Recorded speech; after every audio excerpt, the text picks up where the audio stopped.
Hey, everybody. How's it going out there?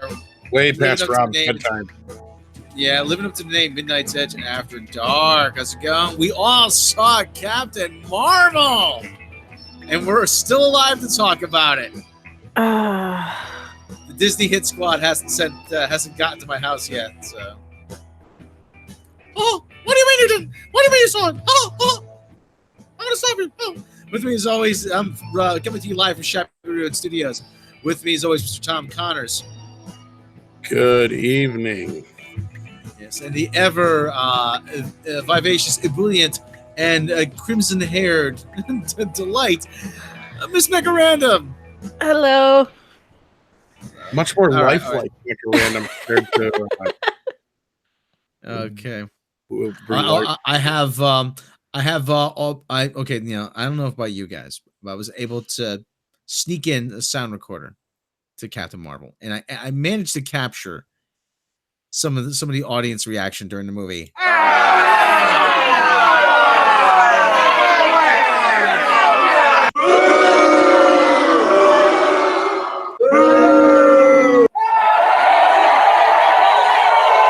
Yeah, that's not complimentary. Oh my god. Where do we start? Well, what did we like about it? Well, of course, we're going to be mostly spoiler free. We'll probably get into some spoilers later on. We're hoping and assuming a lot of you out there have already seen it. My God, where do we begin? Let's Tom. First of all, what are you eating? Because it sounds more interesting than the movie. Rocky Rococo's pizza. It's amazing.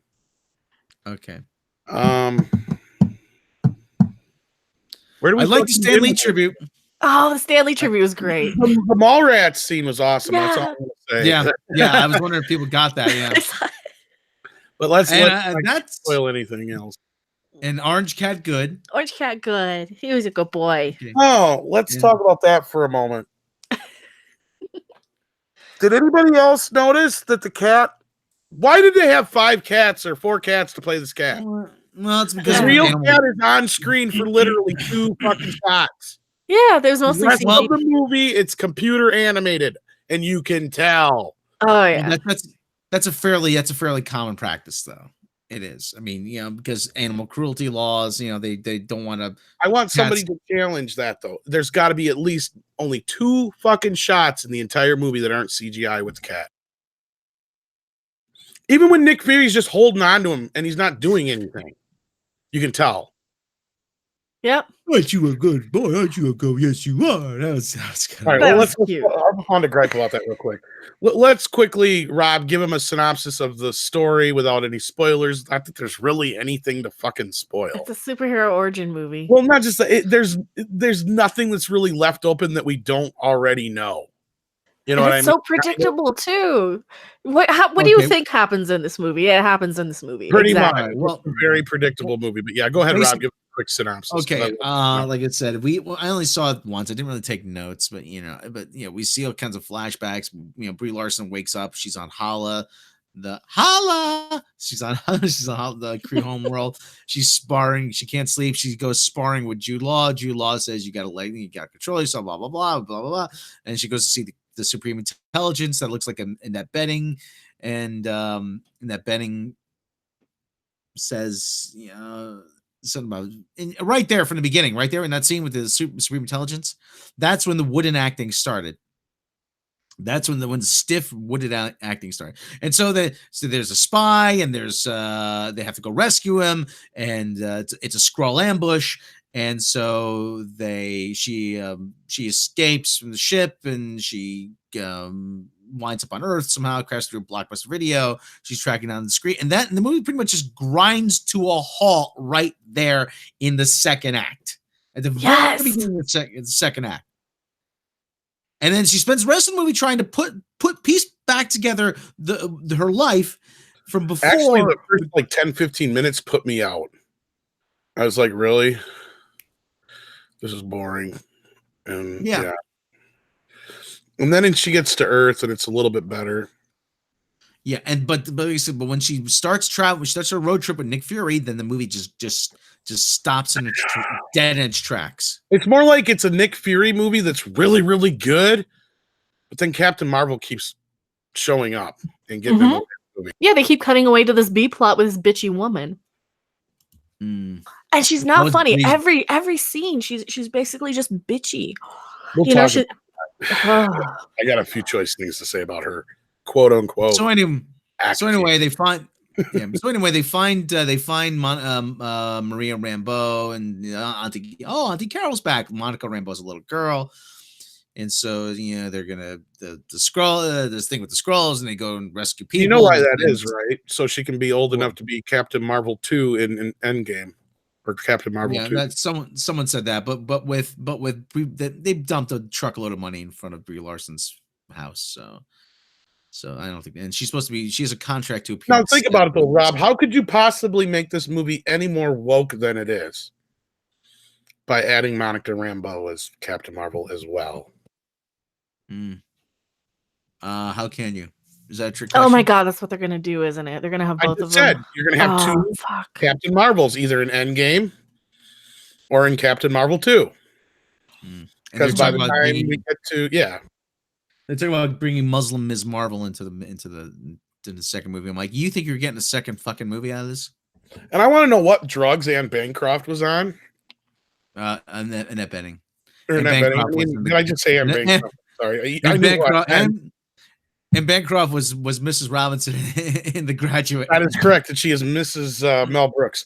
But anyway, what I meant was Annette Bening. Mrs. Bancroft, you're trying to seduce me. What drug exactly was she on?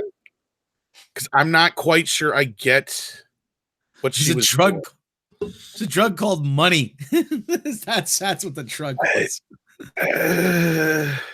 I'm thinking more Oxycontin. But the whole thing, okay, all right. There's a resolution, and she finally learns to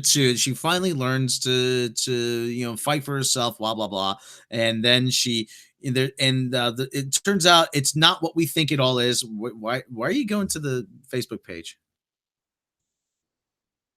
Your screen sharing. Yeah, your screen sharing. I didn't mean to. I hit the wrong. What's this? Okay. All right. Well, but anyways, it brings up.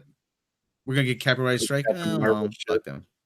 Yeah. Anyway. But anyway, like you said, so it's not what you think it is, and there's like a sort of a minor twist at the end, and the end of the movie, every twist coming from a mile. Oh yeah. But let's get into the meat and potatoes of this. Okay. I'm sitting here wondering how you spent $150 million on a movie and you walked away with this as the end result. Oh, I really am. Right now, they're lying to us. Samuel L. Jackson didn't have any de-aging done to his face. He really looks that good. He's always looked that good. No, I'm not kidding. Because look at fucking Coulson and Stan Lee, rest his soul, in that movie. You can tell they are de-aged and look weird and funky. Coulson looks really bad.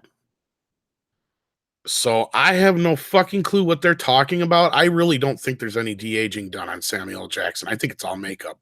It doesn't look like there was any digital anything done to his face. Well, think about it. They probably just dyed his hair. Well, he's looked the same for 40 years. Yeah. He hasn't changed a bit. It's not like you put a little makeup on him, he looks like it was 1995 or whatever this movie. Okay. Let's try. Okay. I have a question. Apart from the soundtrack, why was all the 90s nostalgia from the 70s and 80s?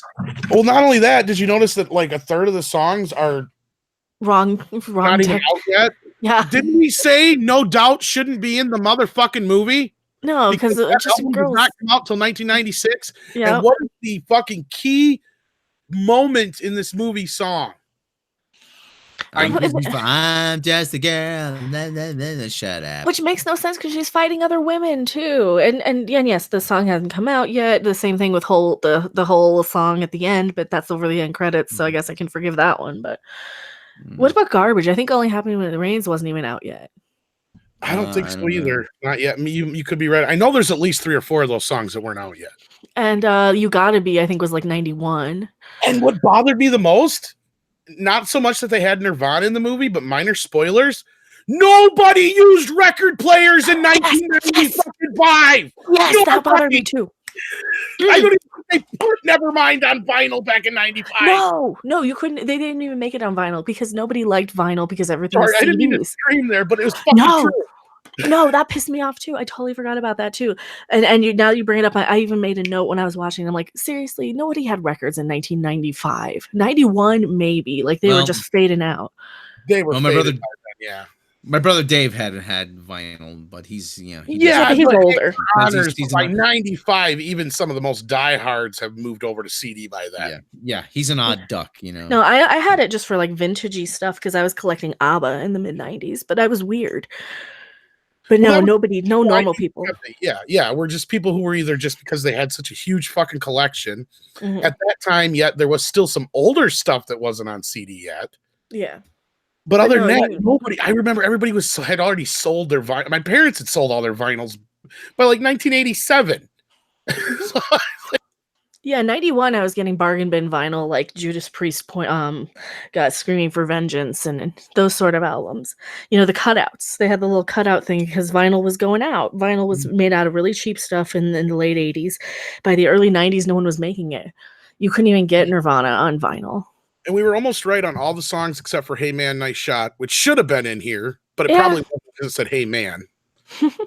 and let's be blunt, okay? Andre was nice about it. There is a big feminist agenda in this fucking movie. It is all over this movie, and not only they repeat it throughout. It is the centerpiece of this movie.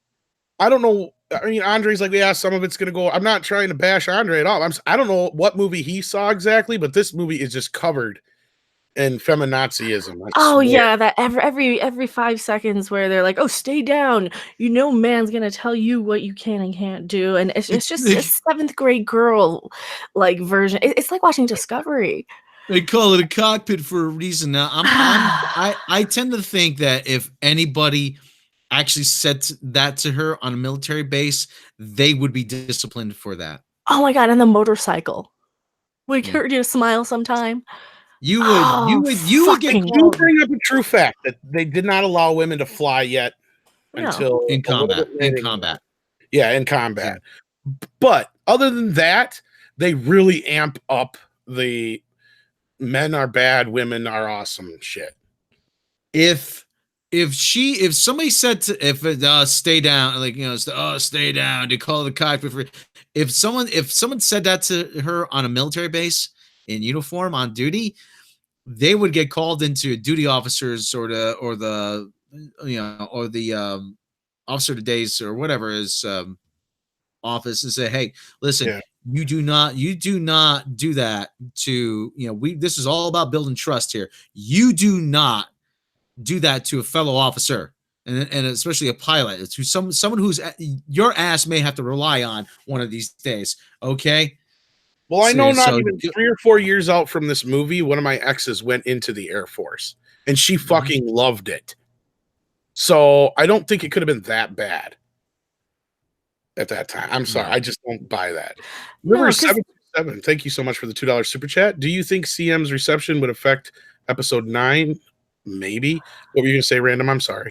Oh no, I was just thinking that they're trying to set this with the Air Force in the 90s, and that's kind of when Stargate started. Stargate SG-1 started in 98, and its premiere episode, I think, or one of the really early ones, had a very cringy kind of girl power line that they dropped pretty quickly, because by the 90s, I mean, the Air Force was a lot more normal and less just, they had a really cringy line that should have been in this for SG-1, but no, it just seems so out of date with so much of this like girl power shit too, even for the 90s. You know, the original story was that Carol Danvers was caught in an explosion of a Kree device, and Marvell saved her. But now they had to make sure that nobody had to save her. Yeah, she was the one that kept the just call it a warp drive, the warp drive away from the Skrulls in the beginning. She made the sacrifice. Oh yeah, it was all her. And that stupid moment at the end with the photo. Say something, guys. Which stupid moment? Sorry, I had to go and unmute. Which stupid moment with the photo? There were so many. Fury has the how he names the protector initiative. Oh yeah, that was such a Solo moment, and that's exactly what I fucking said. This reminds me of Solo. Yes. Motherfuck. Yeah, they Han Solo'd the Avengers title. I liked Nick Fury in this, but was it me or did they take his balls away a little bit? Oh, she was a bitch to him. She was just horrible. Ugh. I'm not trying to sound racist, but I swear to God, there were so many times he was just almost like, yes, ma'am. No, ma'am. He was kissing her ass through the whole fucking movie. Mm-hmm. It got just rotten after a while. The cat was better. At least the cat was cute. Aren't you a good boy? Yes, you are. Yes, you are. Yeah. I don't understand. I really don't.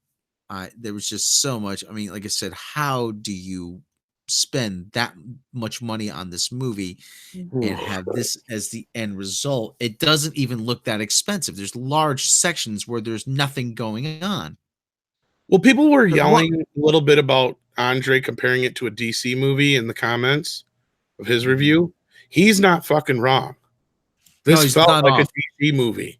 And what I mean is, from the very start, when she's introduced, when she comes to Earth, it is like one long 5-minute nonstop rock'em sock'em robot fucking scene that just, you have no clue what the fuck's going on half the time because everything's just whip pan here and there and dark. And it was one of the most dark Marvel movies to this point, except for the few day scenes there were. Yeah, it was really easy to try and to want to just take a nap during this movie. It was slow, it was dark, it was quiet. The file room scene took up a good 10 minutes. 5 or 10, what was it? About 10 minutes, would you say? 5 or 10 minutes? Yeah, but the cat was there. Yeah, the cat was there. Sure, yeah. You made up for it. Aren't you a good boy? Not quite an Uncle Tom Rivers 727, but definitely a cuck in a way. A servant. Yeah, like a butler. He was not very scary. Yeah, kissing her ass through the whole movie. You know, okay. And I didn't like their little buddy cop kind of like fucking relationship that just kind of came out of nowhere. And the camaraderie and stuff. I don't know. Yeah, that just seemed kind of awkward in places. Yeah, it's like, okay, she's any other woman. Like if ever any other woman, and any other movie, he would have said, "Bitch, shut your mouth." And I wanted him to say that so bad because you're just bitching and bitchy, and that's the only word I could describe her as. She was just bitchy. She wasn't coming across funny. She wasn't coming across snarky. She was just coming across mean spirited. She doesn't have that smile to her expression. She kind of looks like give her a bunch of one-liners, and they don't come off very well. No, they come across very snotty. Because she's not playing this sweet, like, fun superhero. She's playing this troubled, dark, disturbed, I'm better than you because I have this, and I'm that's what she comes across as Mikey Spock. Well, really spoil. Let's face it. The basic plot of this movie is her figuring out who she is, and then once she figures out who she is, she figures out she's got to help the good guys, who she thought was not exactly who they thought they were at first, and all this other convoluted bullshit. And then just all of a sudden, she knows exactly where they are. And then all of a sudden, she just knows how to use her Continue. fucking powers. This is Captain Mary fucking Sue. This is She-Ra. God damn it. And I was so like fucking optimistic for this movie. I was so optimistic. I was just like Andre. I was neutral. I'm like, this is not going to be as bad as like Robb's trying to think it's going to be. And I'm like, I have a feeling Robb's just going to be like stuck in his little, this movie sucks. And I'm going to be like, no, it's not really that bad, Robb. You're being mean to it. No, everything that is you think could go bad with this movie goes bad, basically. It's just, and it's not so much the movie itself is bad. It's the fucking constant pushing of Brie and her fucking man can't keep me down bullshit through the whole fucking movie. You want to know something? I honestly went in. I said, okay, you know, I'm giving this a legit shot. I said, maybe this can't be bad. This can't be as bad as people are going to be making it out as. You know, as I drove by there's a Chick-fil-A right in the front of the movie theater. You know, I'm watching people. I was like, hey, are all these people getting chicken, or are they going to see Captain Marvel? Well, they're getting chicken. Okay, but anyway. It was the theater, the theater, but that's beside the point. But the theater was actually pretty full. And I said to myself, all right, you know what? Let's give this a chance. I'm giving her the opportunity to win me over. And she just came up short. She came up every possible instance where she could have won me over. She just fumbled the ball. You know, she's trying to figure out who she is. I could have told her who she is. You're a whore. That's right. So I'm curious about this chicken you're speaking of. What kind of chicken was it? Was it crispy? Was it grilled? No, Chick-fil-A. This is a Chick-fil-A restaurant right in the front of the parking lot. Yeah, it sounds more interesting than the movie. No, but they're a bunch of big-headed assholes. You don't want to go eat there. I know. Well, it's just I don't buy anything that happens in this movie. I mean, I really don't, other than Mendelssohn's part, which is rightfully gotten a lot of praise. Yeah, he was good. I liked him. The movie. But seriously, let's face it, this is the worst MCU movie. I don't give a shit what anybody says. Iron Man 3, Thor Dark World have nothing on this. Well, before we go on, $5 super chat. There you go. If what you're saying is true about Fury, someone needs to tell Brie Larson that movie is racist to black people if he kissed up to the honky.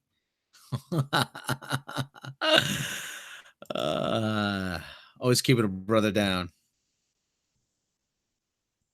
Yeah, so. Brother. Like I said, it's just okay, listen. This is not a good character. This really is not a character you can build a movie around. It really isn't. And with Brie Larson playing this character, that makes it doubly so. And if they've made a bet on the next 10 years or whatever, how many years, that she is going to be the face of Phase 4, that is a huge red flag as far as I'm concerned. If they're counting on Brie Larson to carry the MCU for the next decade, then, oh my God, we are in a heap of trouble. Not we, you and I, but, I mean, we as a movie-going audience. This does not bode well, and they are going to need to course correct in a hurry. And I'm hoping those rumors about the second ending being shot for Endgame, I hope those are true. I absolutely hope those are true now, because seeing her come in and kill, and if she's the one that lands the kill shot on Thanos, then they're going to piss off everyone. Especially without it being earned. So I don't know. I'm like I said, I'm wondering what exactly made them think this was a good idea. I mean, because girl power is in right now, and it is the absolute most generic, pandering way of doing it without cranking the Spice Girls throughout the movie. It's just well, sad. I literally heard somebody say in the theater when she changes her costume Oh, she looks like Wonder Woman. Really? Wow. Yeah. There was only maybe, and this would have been a combined show because anybody, again, full disclosure, I don't know if I said this out front because I know I said it before the show, but I had a bad experience with the same theater again. And there was 2 combined shows together. There was literally a dozen people in the theater. And it sounded like maybe 2 people were having fun through the whole movie. And that's all I'm going to say about it. Because I don't think they were necessarily. They were having fun, as in. I think they were I'm not they were handicapable. Yeah. Okay. So yeah. They were getting excited and like saying certain things through the movie to where it got to a point where, almost at first it was kind of annoying, and then you realize, oh, yeah, they're fully functioning adults, so I gotta let that slide, kind of thing. Yay! Yay! Well, my theater had Captain Marvel. my theater had like one really enthusiastic guy next to me. He was there with his family or something, and his kid was kind of excited for it. His kid knew all the Marvel stuff. She was like 10 or 12 or something like that, and every the whole theater was pretty much empty though. Other than that, there was like a few people sprinkled here and there. There's probably only 20 people in the theater. It wasn't even that big of a screen. Well, I asked the guy when I come in. Yeah, and they said that they literally had showings starting every 15 minutes from 7 o'clock to 9 on. And the first showing was not even half full. Okay. Gary just went live on Nerdrotic. His headline: Captain Marvel review, the MCU's first real mistake. Yeah. That's a good way to put it. I'm looking forward to hear what Gary says. But at the same time, I'm like I said, I see Anti-Trucker liked it. I'm not going to begrudge Anti-Trucker for liking it. He can like whatever he wants. But I just didn't see what he saw in it, and everybody seemed to get caught in the Brie Larson black hole of suck. Mm-hmm. She was an event horizon that just drew everything in towards her. Well, let's talk about what we did like, I guess, besides the kitty. The kitty and more of the kitty. Yeah, I mean Samuel Jackson, I liked. Yeah, he was all right. I liked Coulson. I kind of liked. Ben Mendelsohn.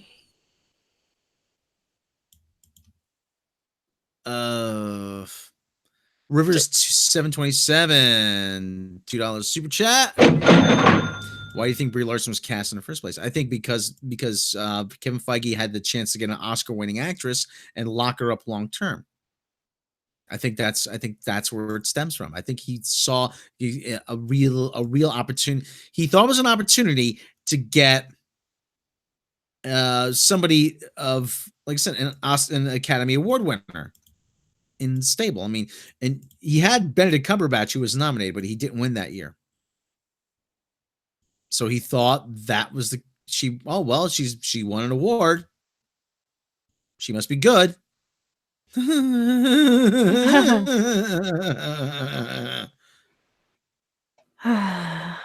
mean, if they told her to come across as sweet and charming and tell her, hey, light up the room, not literally, but with your eyes and your smile.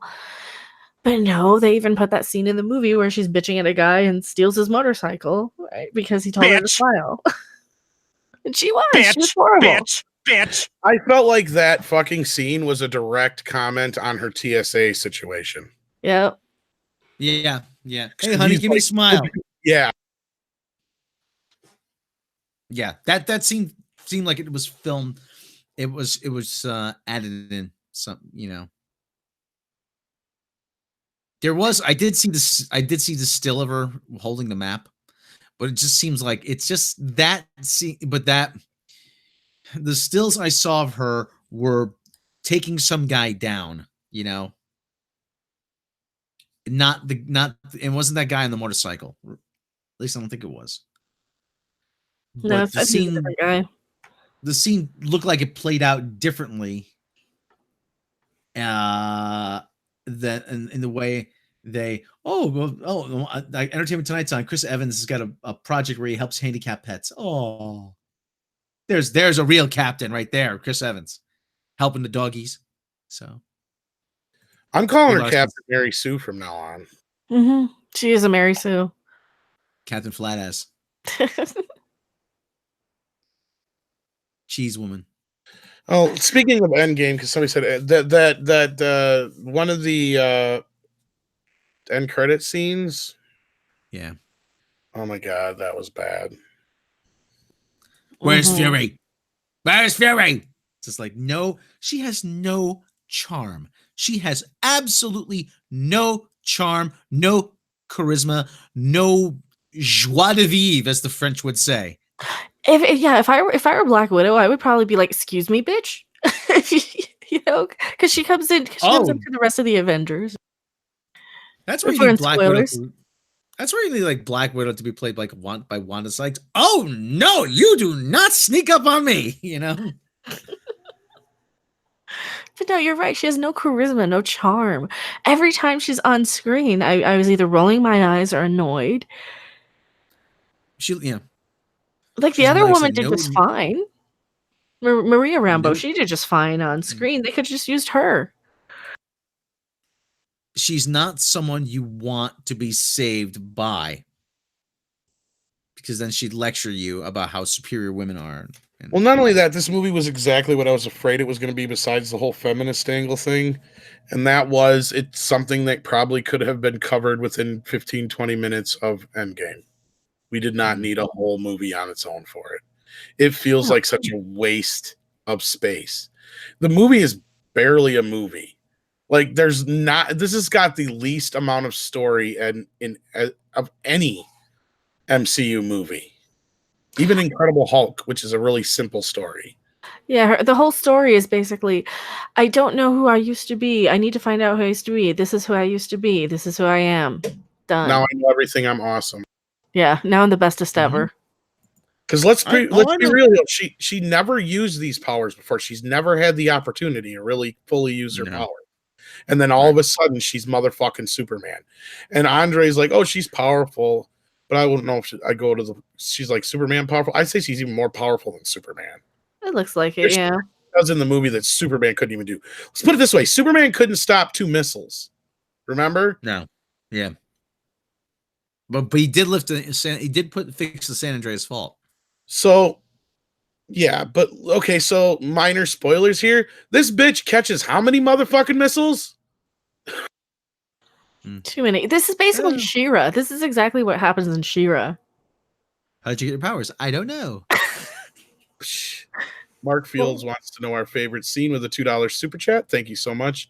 God, I don't know who I am. I don't know who I am. I don't know who I am. You're a whore. That's who. There's a few of the Nick Fury and Goose scenes that yeah, those are good too.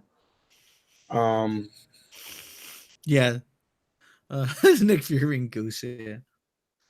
Goose was the best part. Yeah. The kitty was orange cat good. He was just kind of there though.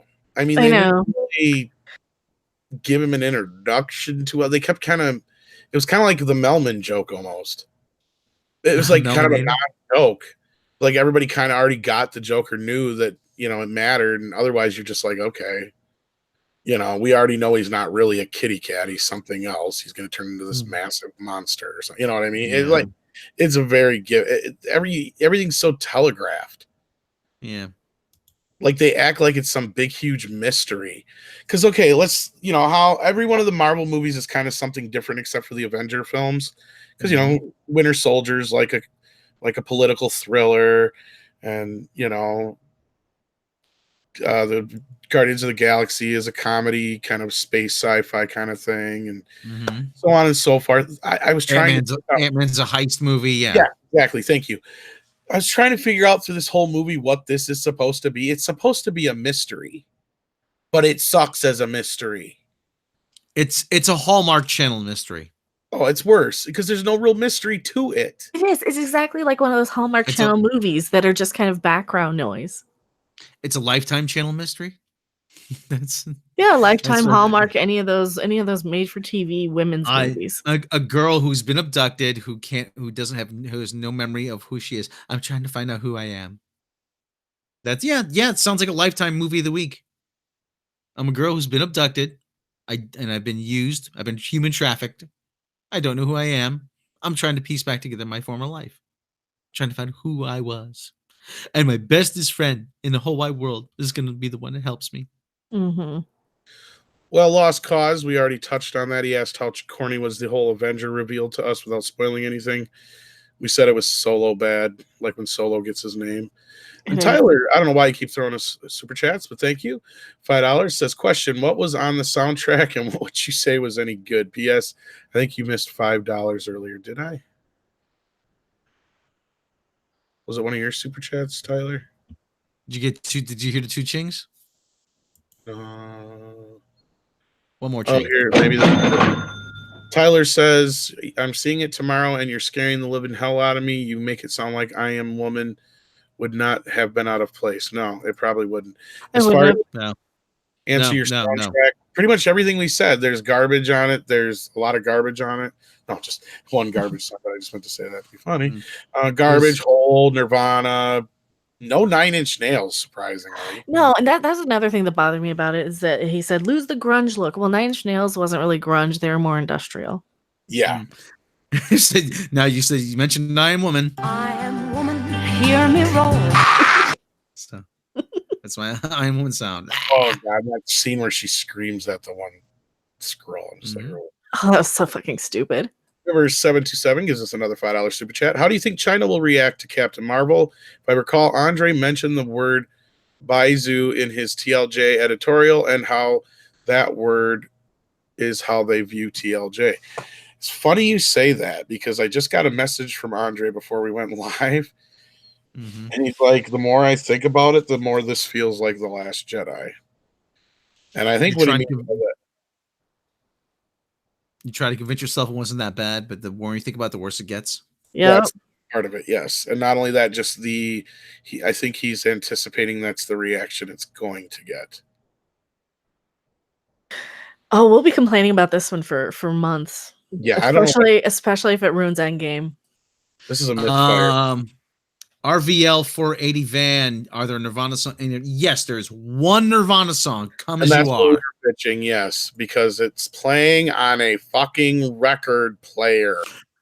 Well, it's symbolic though. It's not really a record player, but it's just what she views the supreme intelligence, but it shouldn't be there anyway because nobody was listening to vinyl back then. Well, see, the only Nirvana albums I remember were like the really, really rare B-sides and shit too. Like it was really rare to have Nirvana on vinyl. Yeah. You had to really look for Nevermind on vinyl. Yeah, because I had like some Hole I had like Telephone Johnny's on the Telephone from Hole. I had a lot of weird obscure stuff on vinyl that was only ever printed on vinyl. Yeah, you might have been able to get some promotional shit and other things, but I don't ever remember. I'm pretty sure they didn't. No. It was like definitely one of those things you had to like seek out. Same thing with like Ween albums. The Ween album that came out in 95, I believe, or 94 or 95. I did end up finding you had to look for it though, but the record stores weren't selling it. You had to go to specialty record stores that still had it. Well, not only that, I'm willing to bet any money right now. If you find any album from 1990, probably 3 or 4 on until recently, chances are it's a re-release. It was never actually released on vinyl to begin with. It was just recently released. Yeah, because remember the quality of vinyl that was out then too, for like the last. I remember on Ozzy Osbourne, No More Tears, the quality was that really flimsy, like almost paper thin vinyl. And then once they started doing the collectible, they started going with 180 gram and stuff. I'm looking 1991 Nirvana. Doesn't show title format. It might have if it was 90. Cassette, I was trying to remember when Nevermind. 91, it probably would have come out. Well, limited it release, does. but... It does. It is showing in the U.S. It was released on vinyl. Okay. It was released on four formats. It was CD, album, MP. What's MP? Maybe mini disc. I'd say some format And- probably didn't last. And digital audio disc, which was those mini discs. Yeah. Yeah, it was also released on. Yeah, it was released on vinyl. Actually, all over the Canada, Germany, all over the world. It was released on vinyl. Does it say It the was date though? 1991. Okay, I was gonna say it actually says 91. Yeah. Yeah, I forgot it was that early in the 90s. So yeah, they probably would have had a vinyl, but nobody was using vinyl in 95. I'm sorry. No. But again, that I'll give that a pass because that's just supposed to be representative of her of what You she can give that a sees. pass, but I give it. I will begrudgingly give it a pass. But like I said, that is just her perception of what she sees the Supreme Intelligence as. But at the same time, I know that nobody was using vinyl back then. Nobody. I'm gonna call her Annette Bening right now, but from here on out, I'm calling her not Anne Bancroft. What the fuck? I don't get her character. I mean, I get who she's supposed to be, but she's acting like she's fucked up on something through the whole fucking movie. I don't get it. I really do. Somebody explain this to me, please. Is she trying to do a thing Yeah, like Jeff Goldblum, or she's trying to be funny a few times, and like the "how's my hair" kind of worked for me, but then some other stuff she said didn't, like when she was super bitchy about that stuff. she's just kind of moving funky, and like I said, like she's on some fucked up painkillers or something in real life. Maybe she was during the shooting. You never know. Oh yeah, and speaking of music here, I went and looked. Garbage Only Happy When It Rains was released September 18th, 95. It was tail end of the year, so that's why I remember it more in 96. I remember a big song that year was 95. I was 16. I remember going to see that was in the movie. We called that one. I didn't even think it would be Waterfalls.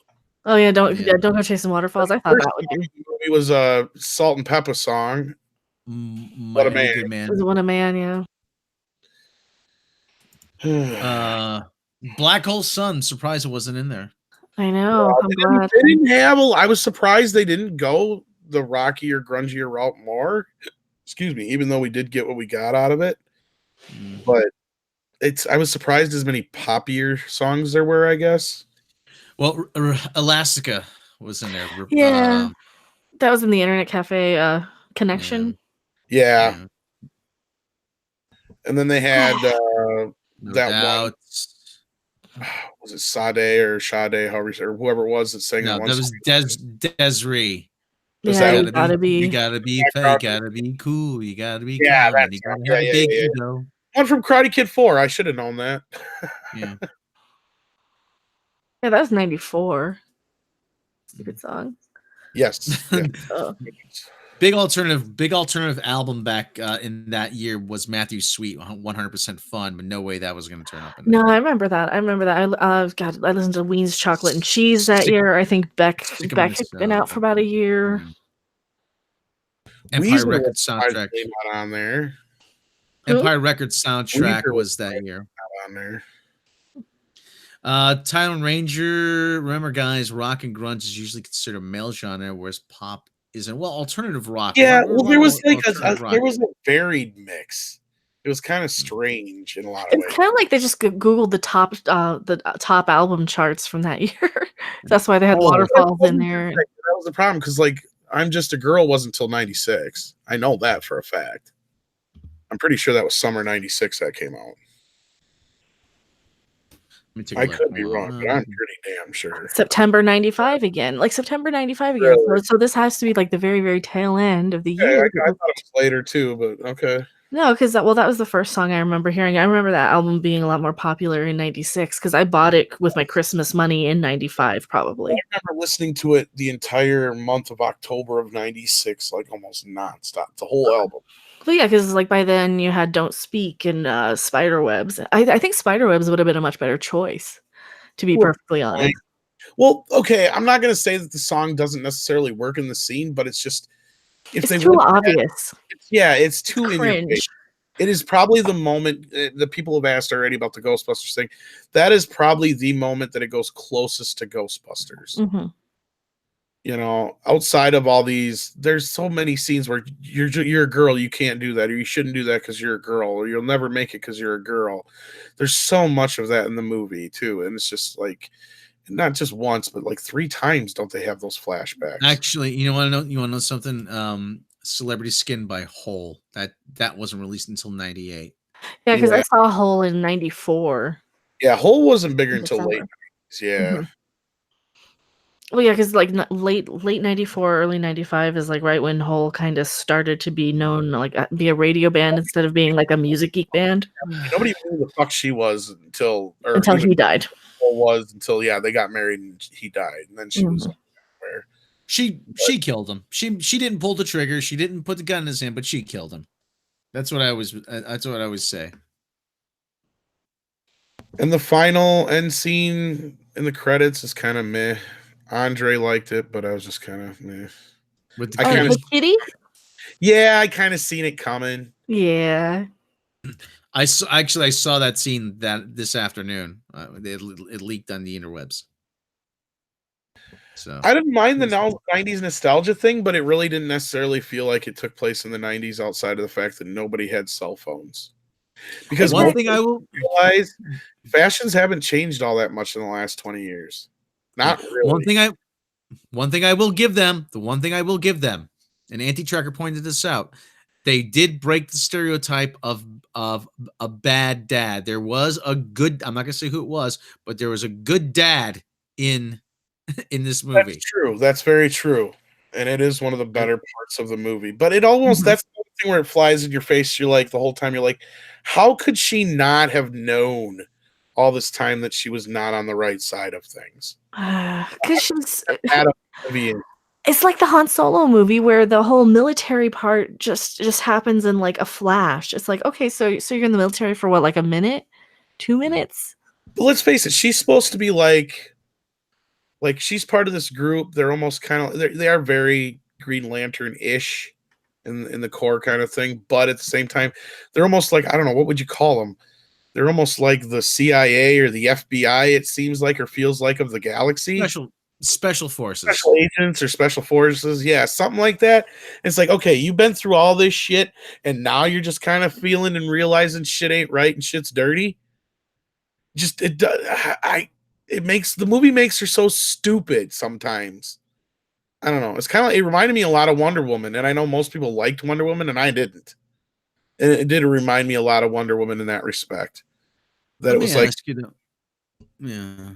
Well, let me ask you, how is this movie's message of strong female empowerment? It just it just It was cringy.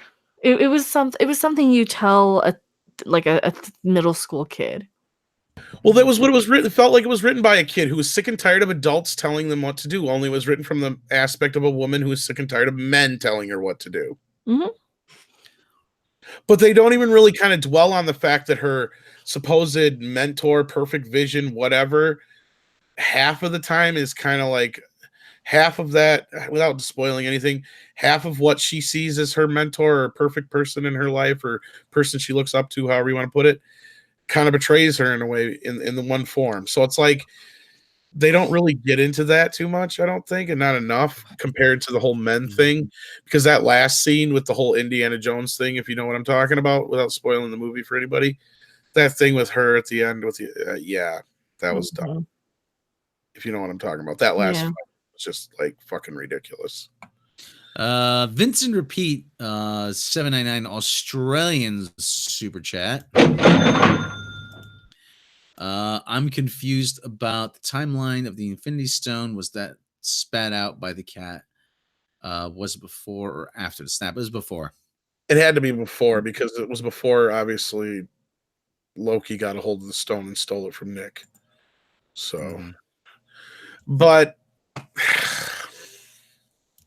what I was trying to say there, I guess, is it's just they're trying to make her out to be this smart and powerful person, and basically, all to me it felt like is if you cut corners and cheat, that it's okay as long as you're a woman, and it's not Yep. okay. Honor is a man thing. You know, it was almost like, really, because I mean, okay, I get what they were doing at the end there. Again, trying not to spoil it, but it was not a very honorable fight. I get it. She could do that and whatever, but I think that was kind of, I don't know, it kind of defeats the purpose of the whole idea. Does that make sense to you guys at all? Am I making sense without getting into the Mhm. spoiler scene? Yes, yeah. It's exactly like it's exactly like a little kid being like, I want to do what I want to do, and then just getting a little bit of a lecture from his parent, and then they're gonna do it anyway, sort of thing, I guess. Ah. This is, this is. I mean, Well, the I was whole I watching a don't video have by. to prove anything to you. It's like I think you kind of missed what you were trying to go for there. Maybe I don't know. I was watching a video on YouTube by a guy, Literary Devil, I think his name is. I don't know if everyone has ever heard of him. But he was comparing, he started out with a premise that's saying that, were comics in the past actually better, or are we just blinded, or do we really just hate women and diversity?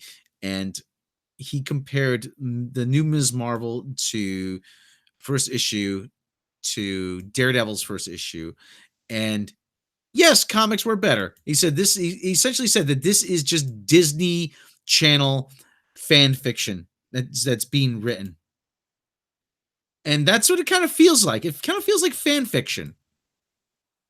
All these kind of stories. And Yes. Kelly Sue DeConnick is actually. She would actually have a brief cameo in the movie. Just to look at a disdain on her eyes. That you can't fake that. That's what it feels like. They are writing fan fiction, and bad fan fiction at that. Well, yeah, I get to write this character, and I get to finally write it the way I want to. Ha ha ha ha! You're terrible. Boo! You suck. You're bad, and you should feel bad. Really? So that's how bad you are. So. That's what this feels like. This movie feels like it was written by a fangirl who's writing her own bad fan fiction. A 12-year-old who's sick and tired of being told shit by her dad and her parents, basically. Yep. Yes, and is using Captain Marvel, using Carol Danvers as a stand-in for herself. There's a way you can make a very strong and powerful and engaging and lovable and likable and respectable female character. It's been done before a million times. All you got to do is go back and look.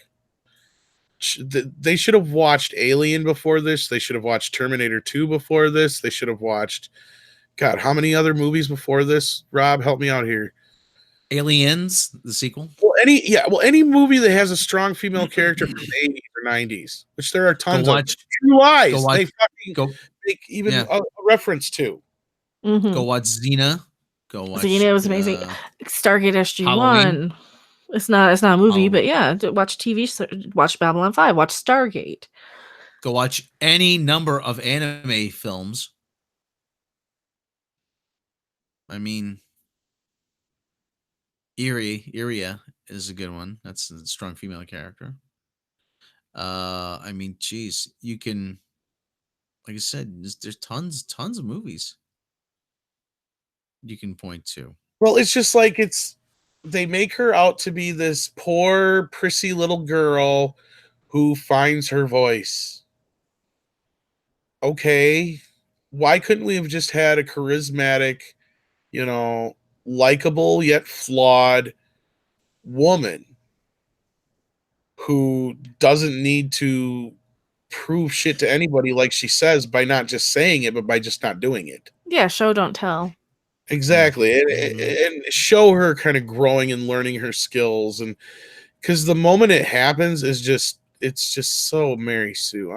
You know why? Because they have to show her as being exploited. She was exploited by the Kree. She's a victim, and she has to rise above and defeat those who made her a victim. That's why. It's about victimization. You can't suffer and fail as a character. You have to be a victim. And she was a victim of Marvel's deceit. She was a victim of the Kree. She was a victim of Jan Rog. She was a victim of the Skrulls. She was a victim of she was a any she's she has Go ahead. they have to show her as a victim. Not only that, what did they used to call it in the 80s? What kind of fantasies with like the Arnold Schwarzenegger, Sylvester Stallone movies? Power fantasy? Kind of, I guess maybe that's it. Well, they used to make fun of men, or women would get really upset with men and say, "Oh, you guys are just having whatever kind of fantasy when it comes to watching movies like that because it's just an over masculinized power fantasy." Power fantasy. Yeah, he was right. Okay, where you get to see, some strong, big American man beat down some foreigner or whatever it is, just to to have that. That's what this movie is for women, in a bad way though, not in a good way. It shows that if you're a victim, then you can you have to be a victim before you could do anything else. Well, this is like power fantasy porn is what I'm getting at, because once she gets her powers, I'm not kidding, guys. This is the first time I've been scared that they may actually have her take out Thanos. Mm-hmm. She is that fucking powerful in this movie. Like, god awful powerful. Too powerful. Like, that whole last portion where she's going on this power trip, I lost all interest. There's no stakes. None. Because you can see just right off the bat how fucking powerful she is and how much juice she has. You're like, this is a non-fucking problem now. She's going to take out their whole fucking fleet. Yeah, when she went to Super Saiyan mode. I mean, she took Superman times 10 there. And the Thanos ain't got a chance against her, so it's kind of pointless.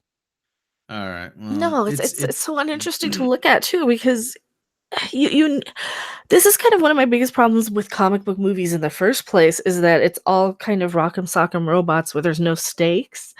And at the same token, you can't make somebody so powerful that they can just disintegrate people like everybody. Stan Lee said when he would write superhero stories, no matter what the story was, he would make the bad guy, the villain, more powerful than the hero, because that gives the hero a dilemma, and that gives the hero a challenge, and that provides stakes, and they have to rise to the occasion and become a hero. They would have to act like a hero. Having Carol Danvers, Ms. Marvel, Captain Marvel, whatever the hell you want to call her, be more powerful than anybody else, that it just erases the stakes. It's why Superman is a difficult character to write. And that's why they usually tame down his powers, yeah. Yeah. And like I said, that's why they making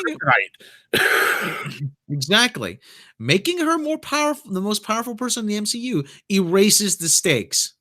Well, and it makes no sense. And I'll get to that in a minute too, because I'm not going to be able to pronounce his Willie Screedia. Had it right. It's like a Mario superstar. When you get a star in the Mario game and you just fucking you can just blow through everything. That's what she's like in that fucking movie.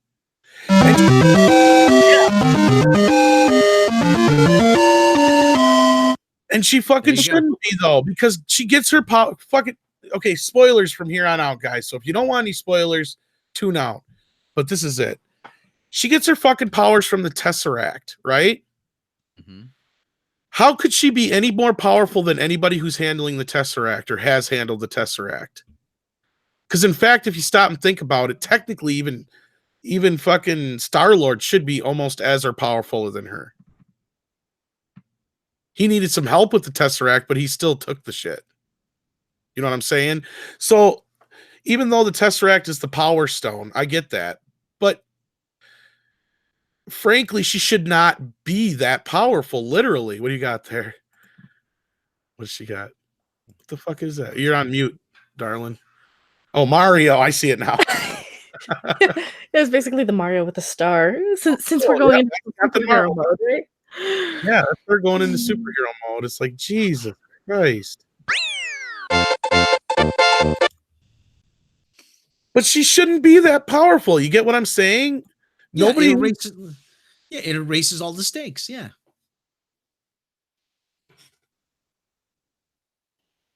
Or I'm sorry, the Tesseract is the space stone. So again, that does not really explain why she's so fucking powerful. Unless she can control all space and time. But at the same time, she should still be more powerful than any. Loki should be able to kick her ass because he was able to control the goddamn thing. Well, like I said, it's fan fiction written by Kelly Sue DeConnick, written as a female, as what she thinks is a female power fantasy. And she says, "Oh, and yeah, it's lazy writing. Yeah, it's lazy writing. It creates more questions than it answers. That's for fucking sure. Because that's where I'm sitting here like, okay, how could Loki control it? How could Star-Lord hold it? How could all these other people wield the power of the fucking space stone? And she gets the power from it, but now she's ultimate power in the universe. Why didn't it disintegrate her when she shot the? Well, that's fine. I get she's got the power, but she should still not be any more powerful than the stone should allow. Get what I'm saying? Like they've created the situation here where it's more of a Deus Ex Machina onto the fact that, oh, we need her to be powerful. This is why she's that powerful, when it doesn't make sense. Because even technically, Thor should be able to wield that stone as well. Yeah. All right, guys, it's getting late here. Yeah, it's getting late for Rob. It's bar time, so yeah. Let's give this is before we really dig into it this weekend on the main channel. Yeah, we're gonna be talking about this on the main channel, but this, like I said, just I gave this every chance. I did. I honestly gave it a chance. I went in with an open mind. All right, you know what? She said what she said. Okay, fine. I'm gonna put that aside. I'm going to judge the movie on its own merits, and it failed. It failed spectacularly. It failed on just about every single level. As a film, as a vehicle for her character, and she failed as an actress. Brie Larson is horribly miscast in this part. Kevin Feige really does need to step back, and he really. I would love to see him distance himself from this movie. Be like, look, this was not exactly the way I planned it or wanted it to be. I had pressure from outside source, places that really kind of pushed me into this. I apologize for not being what we wanted it to be. Yeah. Tom, you're cutting your mic off a little early. When you gotta. I do that sometimes. I'm sorry about that. Yeah. It's Tyler's right. Yeah, Tyler's right. The jokes aside, you gave it a chance, and the movie didn't even try. I mean, that's the thing. You got to meet the audience halfway. Well, it's showing me that they knew early on that they had a stinker on their hands. Mm-hmm. Absolutely. And everything that's happened and transpired since this all kind of started blowing up makes more sense. Yeah. Well, I was watching Kevin Feige on the red carpet premiere, and anytime they're asking him, or they possibly will ask him about the movie, he looks like a nervous little boy who has to go to the bathroom. He's rocking back and forth. He's darting around trying to avoid the question. They asked him about Stan Lee. He calms down. He's an expert. He's on point. He's respectful, and yeah, he really seemed worried they were going to ask him some tough questions about this movie. He knows that this is a stinker, I think. Yeah. It doesn't feel like it was handled by the same people as Black Panther. That's for sure. Because Black Panther, at least, like there was, like I said, maybe 2 or 3 times where they really kind of call out the fact that it's a black led cast, and the movie's mostly got this African American kind of vibe to it. They don't really call that out, but maybe 3 times in that movie. This movie is called out constantly that it's a big, here it is, girls, hear us roar, your little thing you made on for the song. Patrick Ollinger says he heard the Avengers cast were upset with Brie Larson and want to replace. I don't know if that's true. I wouldn't doubt that hey, we laid the groundwork for this thing. Hey, she's coming in, she's gonna take all the glory. We're the ones that worked on all these movies. Brian Lindham says, how do you think Scott Mendelsohn will spin this? Hateful, toxic fans. That's how I think. He'll bring in Star Wars and say it's our fault because of this, because of Star Wars or something. What? How dare you not like this? You're not as woke as I am. I am the wakest woke that ever wake the woke. Well, you can be woke all you want. Doesn't mean I'm gonna like a bad movie to be woke.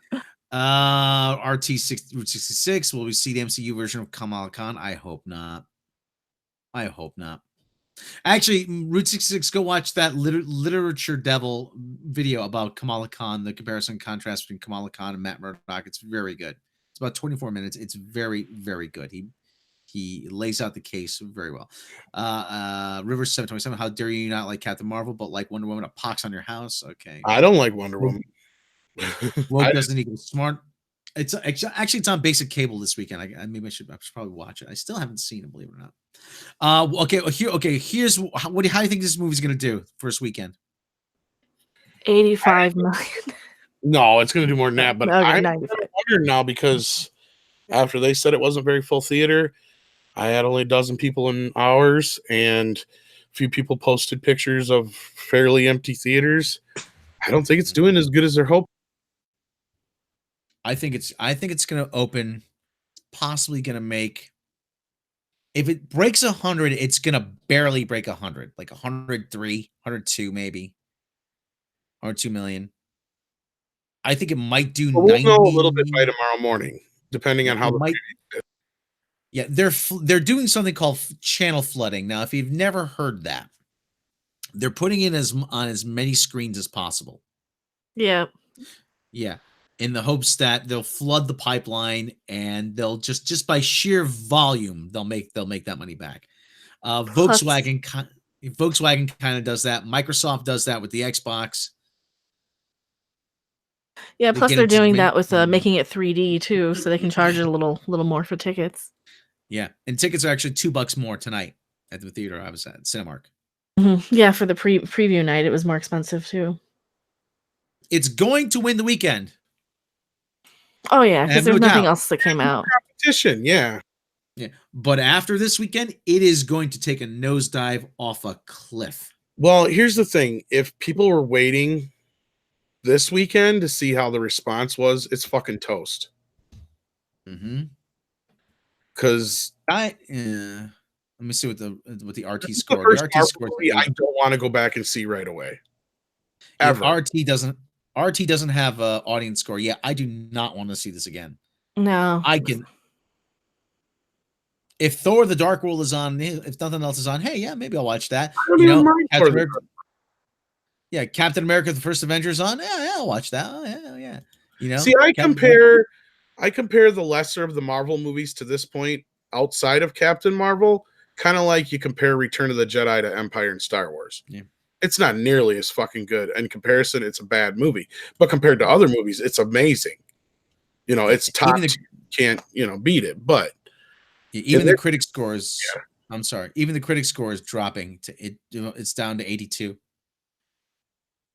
Well, we're not even on Rotten Tomatoes, and we could be. We qualify for it, but fuck it. Like I said though, it will fall off a cliff come next week. It will take an absolute nosedive, and it will face plant, and it will face plant hard. Oh yeah, there's so many people who are Marvel fans who don't care. Like the guy at the dispensary the other day, I was talking to him, and he's like, "No, I don't care about Captain Marvel." So he's like, "Yeah, you come back, tell me how it is." But no, that's the thing. Like normal, your moviegoers don't care about Captain Marvel. No one cares about this character, except for like your one or two diehard people, and then like these people who are seeing it for the agenda. Yeah. If nobody wants, you can call me a liar all you want. You can say I'm biased and pushing an agenda. Go back and listen to the last few months of podcasts. Not once do I ever really say I think this movie's going to be bad. Not once do I really get into the whole Brie bashing sessions. I don't usually. I stayed out of them for the most part. And as far as the movie goes, I always said, I think the movie's going to be good. I think the worst part's going to be Brie, but that's it. I think the rest of it's going to be really great. I was fucking wrong. Yes, there's good in this movie, but not nearly enough to make it a good movie. I gotta be fucking honest. This was Marvel's first fuck up.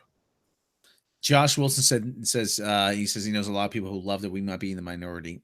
That might be true, but that's what I said. It might be one of those things that the more you think about it, the less you like it. So, all right, let's wrap this up. It's 2:30 here. We're going to be talking about this on the main channel come this weekend. Final thoughts. Push comes to shove. What would you give this movie?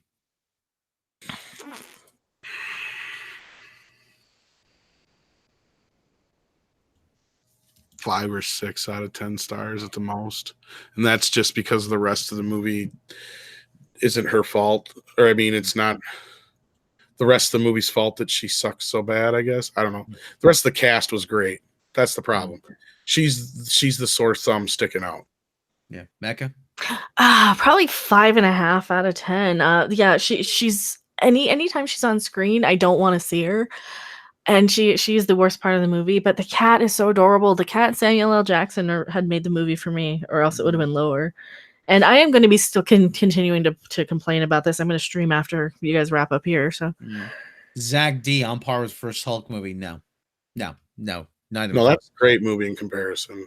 Yeah. I like the Hulk movie too. Don't get me wrong. I don't see my bottom of the Marvel movies to this point is really like one of those situations where like, yeah, they're at the bottom, but that's just because there was no place else for them to go. Because I'm even one of those who will defend Iron Man 3 and 2 and Thor Dark World any day. Because I'll say Iron Man 2 sucked because they had to force so much into one movie. Yeah. You know, 3, I loved the Mandarin twist. I didn't mind it at all. All right. I will give this possibly, it might change over next day or two, possibly 1.5 Chewbacca's. And as far as Thor, because I didn't get to finish, I don't mind Thor the Dark World. I really dig the last portion of it. The whole Loki and Thor thing at the end is awesome to me. I don't know. All right, kids. All right, that's like I said. Join us on the main channel where we're doing a roundtable this weekend. You click like, subscribe, the bell icons. That will be very spoiler heavy, by the way. Yes, check us out on Patreon. You get all kinds of bonuses, bloopers, outtakes, lost episodes, behind the edge making of videos, my 10-minute stand-up set, and more. You can support the channel for as little as $1 a month for the price of a cup of coffee a day. You too can support Midnight's Edge. So, yeah. So, all right. If you don't have the means to support us there, click like, subscribe, and share with your friends. Mecha, tell them about your channel quickly. I am Mecha Random 42. I complain about Captain Marvel and Star Trek Discovery. I review the Orville, and I'm probably going to review Cobra Kai. Yes, that looks amazing. We're going to talk about that at some point soon. Yes. Let's just one more chance to remind ourselves. I am woman, hear me roll. Yes, that's about the size of it right there. All right, everybody, hop over to Random's channel. Yes. All right. Hey, there will be spoilers. Yes. Thanks for joining us, everybody. We're gonna catch you next time. You're a whore. Check you out. The bop and the woo. Well, screw you. I'm Kevin Bacon. Tuesday.